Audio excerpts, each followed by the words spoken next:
A square plus B square സമം 25, A B സമം 12 ആയാൽ A plus B by A minus ബിയുടെ വില കാണുക. നമുക്ക് A square plus B square തന്നിട്ടുണ്ട്, എ ബി തന്നിട്ടുണ്ട്. നമുക്ക് കാണേണ്ടത് ഇതാണ്. അപ്പോൾ നമുക്ക് ആദ്യം A plus B whole square എന്ന ഐഡൻറ്റിറ്റി എഴുതാം. A plus B whole square എന്താണ്? A square plus B square plus 2ab. ഇതിൽ വില കൊടുക്കുക. A plus B whole square, A plus B whole square നമുക്ക് അറിയില്ല അല്ലേ, സമം A plus B whole square അറിയില്ല. A square plus B square, ഈ എ സ്ക്വയർ പ്ലസ് ബി സ്ക്വയറിന് പകരം നമുക്ക് എന്തെഴുതാം? 25 പ്ലസ് 2ab എന്ന് പറഞ്ഞാൽ 2 into A B. A B എത്ര? 12. ഇവിടെ കൂട്ടലും ഗുണിക്കലും വരുമ്പോൾ നമ്മൾ ബോർഡ് മാസ് പ്രകാരം ഗുണിക്കൽ കഴിഞ്ഞിട്ട് വേണം കൂട്ടൽ ചെയ്യാൻ, ഗുണിക്കൽ കഴിഞ്ഞിട്ട് വേണം കൂട്ടൽ ചെയ്യാൻ. അപ്പോൾ ആദ്യം തന്നെ ഇത് കൂട്ടരുത്. 25 പ്ലസ് 2 ഇൻറ്റു 12 24, 25 24 കൂട്ടിയാൽ 49. ഇതെന്താ?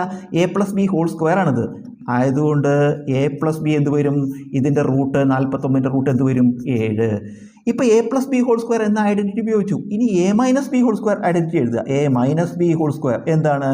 A square plus B square minus 2ab. A plus B whole square A square plus B square plus 2ab. ഇത് A square plus B square minus 2ab. വില കൊടുക്കുക. A minus B whole square അറിയില്ല, സമം A square plus B square നമുക്കറിയാം എത്രയാണ്? 25 അല്ലേ. A square plus B square 25 minus 2ab പറഞ്ഞാൽ 2 into A B. A B എത്ര? 12. വീണ്ടും കുറയ്ക്കലും ഗുണിക്കലും വന്നാൽ ആദ്യം ഗുണിക്കൽ ചെയ്തിട്ട് വേണം കുറയ്ക്കൽ ചെയ്യാൻ. 25 മൈനസ് 2 ഇൻറ്റു 12 24. എന്ത് വരും? 1.